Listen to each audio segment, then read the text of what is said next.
नमस्कार मित्रमैत्रिणींनो. आज आपण ऐकतोय सप्तपदी भाग 18. मंजिरीला आज कॉलेजमध्ये ॲडमिशन करायला जायचं होतं. खरं तर तिला आता शिकावंसं वाटत नव्हतं. पण हर्षने स्ट्रिक्ट वॉर्निंग दिली म्हटल्यावर काय करणार? तसं घरात खूप काही सांभाळत असायचं नव्हतंच. आरामात तिचं 2 वर्षात शिक्षण पूर्ण होणार होते. खरं तर तिला वाटत होते की त्याने सोबत यावे. पण तिला डेअरिंग येणे महत्त्वाचे होते म्हणून त्याने तिला गाडी आणि ड्रायव्हरला घेऊन जाण्यास सांगितले. मंजिरी जरा नाराजीने आवरत होती आणि तिची बडबड पण सुरू होती. सोबत यायला पण नाही जमत यांना. मी अनोळखी ठिकाणी एकटी कशी जाऊ?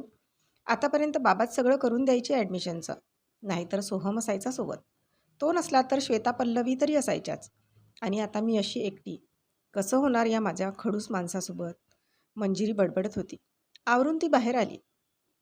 अरुंधती हर्षसोबत सकाळीच ऑफिसला निघून गेलेल्या. मंजिरीने ड्रायव्हरला गाडी काढायला सांगितली आणि ती निघाली.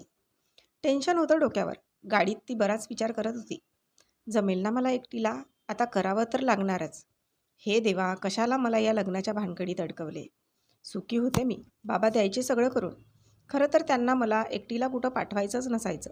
आता समजलं मला त्याचं महत्त्व. मी उगीचच त्यांना नावं ठेवत होते. विचारांच्या ओघात कॉलेज आलं. गाडी थांबली. ड्रायव्हरने खाली उतरून तिच्या बाजूचे दार उघडले. मॅडम उतरा, पोहोचलो आपण, ड्रायव्हर म्हणाला. लवकर पोहोचलो का आपण? अर्धा तास झाला फक्त, मंजिरी म्हणाली. हो, तेवढेच आहे अंतर. आज ट्रॅफिक पण जरा कमीच होते ना, म्हणून जरा लवकर आलो, ड्रायव्हर म्हणाला. बरं, तुम्ही थांबा, मी येते, मंजिरी कॉलेजचे निरीक्षण करत म्हणाली. हो, मी आहे इथेच, काही लागलं तर सांगा, ड्रायव्हर म्हणाला. मंजिरी भीतच आतमध्ये जात होती. एवढं मोठं कॉलेज बघून तिला सुचतही नव्हते कुणीकडे जायचे. ती चालत जात होती. एका ठिकाणी 2-3 मुली उभ्या होत्या. मंजिरी त्यांच्याकडे गेली. एक्सक्यूज मी प्लीज, ॲडमिशन करायचं आहे मला. तर कुणाला भेटावे लागेल सांगाल का? हो, का नाही?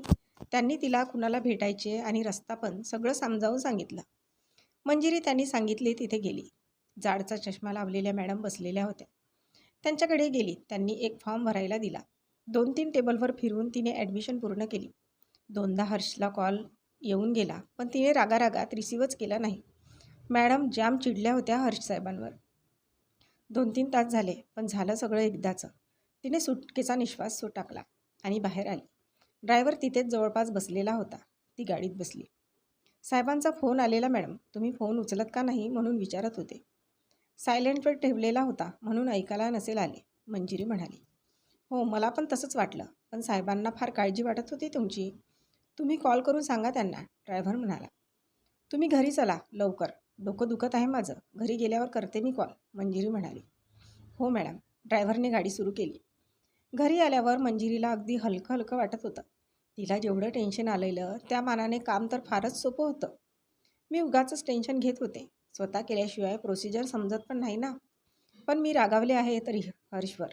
मी लगेच नाही बोलणार आहे त्यांच्याशी, मंजिरी विचार करत होती. विचार करता करता ती झोपून गेली. तिला जाग आली तेव्हा हर्ष बाल्कनीत हळू आवाजात फोनवर बोलत होता. ती उठली. हर्ष रूममध्ये आला. का गं, बरं नाही वाटत आहे का? हर्ष म्हणाला. मी ठीक आहे, मंजिरी. मग फोन का नाही उचलत आहेस? मी कधीचा फोन करतोय तुला, हर्ष म्हणाला. तुम्ही यावेळी कसे काय आलात? मंजिरीने विचारले. तेच ना, तू फोन उचलत नव्हतीस म्हणून आलो. मग बघावं म्हटलं मॅडमला काय झाले, हर्ष म्हणाला. कुठे काय, काही तर नाही, मंजिरी म्हणाली आणि फ्रेश व्हायला निघून गेली. ही चिडली का? नेहमीसारखी नाही बोलत आहे. रागवली की काय? पण कशासाठी? मला तर काही माहीत पण नाही. अरे यार, कुठे माती खाल्ली मी? ती तर ॲडमिशन करायला गेलेली ना. मी सोबत नव्हतं म्हणून तर राग नसेल ना आला. मला जायला पाहिजे होतं का सोबत? हर्ष विचार करत होता. मंजिरी वॉशरूममधून बाहेर आली आणि खाली जाऊ लागली. मंजिरी, कुठे जात आहेस? हर्ष म्हणाला. किचनमध्ये चहा हवाय मला, तुम्हाला पाहिजे का? मंजिरी म्हणाली.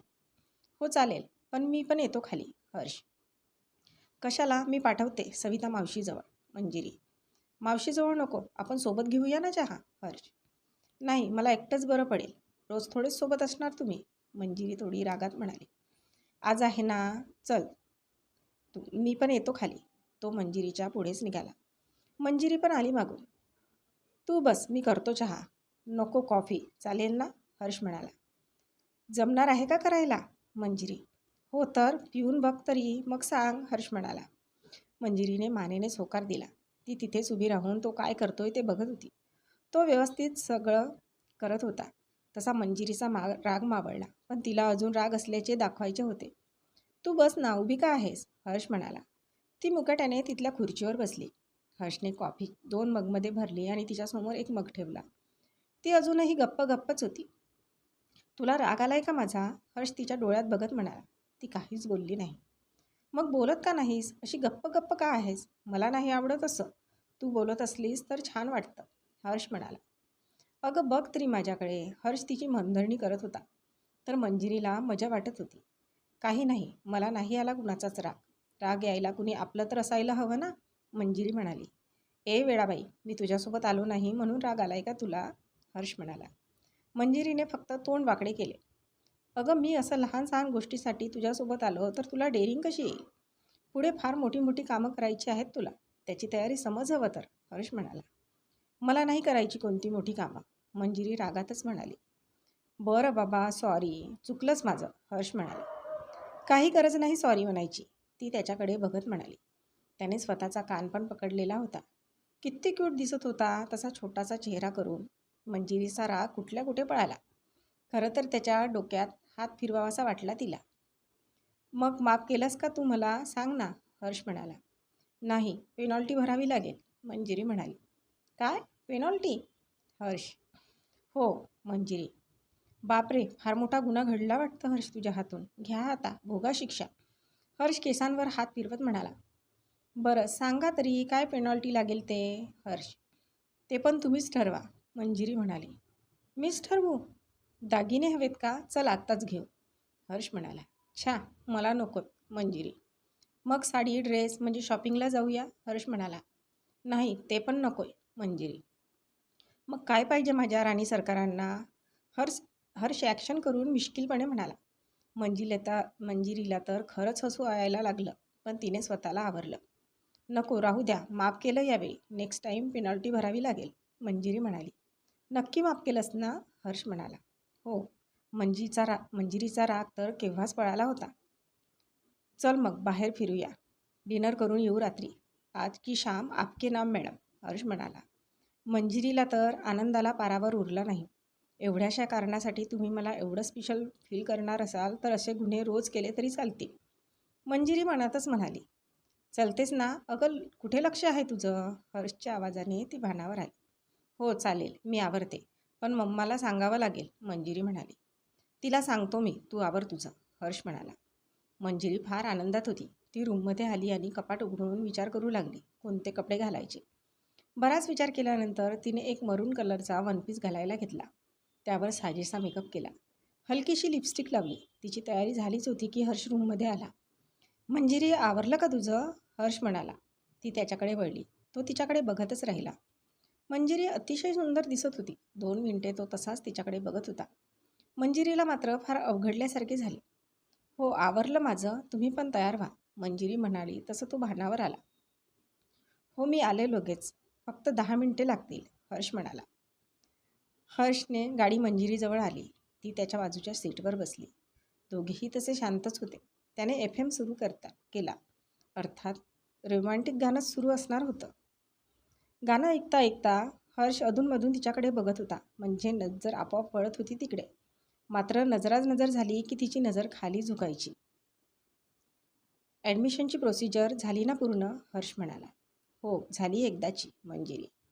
सॉरी, पण खूप त्रास झाला ना तुला? नेक्स्ट टाईम मी नक्की सोबत येणार, हर्ष म्हणाला. नाही, एवढं पण काही नाही. मी कधीच एकटे नव्हते गेले ना, म्हणून जरा भीती वाटली मला, मंजिरी म्हणाली.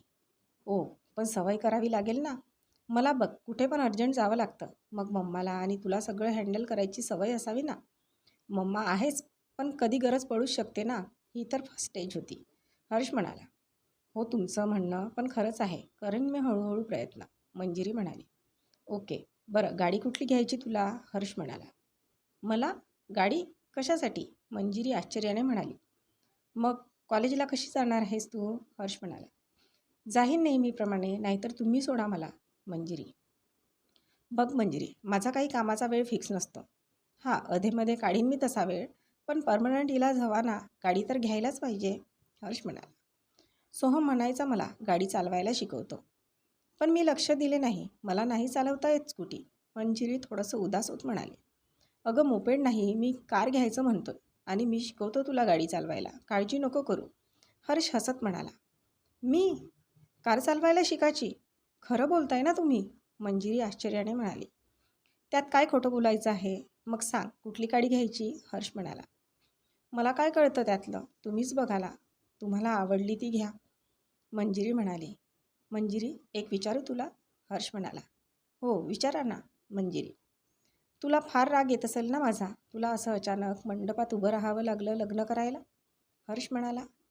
नाही, तुमची चूक नव्हतीच. ती वेळच तशी होती. हां, मिनूताईचा आला राग मला, पण तिची काळजी पण वाटते मला. ती अशी घरातून पळून जाणाऱ्यातली नव्हती. काय झालं असेल, कुठे गेली असेल, पण लग्नाच्या गडबडीत कुणीच नाही लक्ष दिले तिच्याकडे. मंजिरी म्हणाली. तिचा बॉयफ्रेंड होता ना राहुल? हर्ष म्हणाला. तुम्हाला कुणी सांगितलं हे? मंजिरी त्याच्याकडे आश्चर्याने बघत म्हणाली. ते महत्त्वाचं नाही आहे, पण त्याच्यासोबत गेली असणार ना, तुला माहीत असेल ना? हर्ष म्हणाला. बापरे, हा भलताच हुशार आहे. राहुलबद्दल पण कळलं याला? मंजिरीला त्याला काय उत्तर द्यावे तेच कळत नव्हते. मनात तिचे विचार सुरू होते. काय झालं? माहीत आहे मंजिरी तुला सगळं? हर्ष म्हणाला. नाही, म्हणजे हो माहीत आहे तसं, पण तिचा पळून बिळून जायचा काही प्लॅन नव्हता. मंजिरी म्हणाली. मग काय झाले? हर्ष म्हणाला. तेच तर कळायला मार्ग नाही, मंजिरी म्हणाली. पण तुम्हाला कसं कळलं राहुलबद्दल? मंजिरीने विचारले. पण हर्ष मात्र अगदी गप्प बसलेला होता. तर आजचा भाग इथपर्यंतच. भेटूया पुढच्या भागात लवकरच. तोपर्यंत आमच्या या भागाला लाईक आणि कॉमेंट्स करायला विसरू नका. धन्यवाद.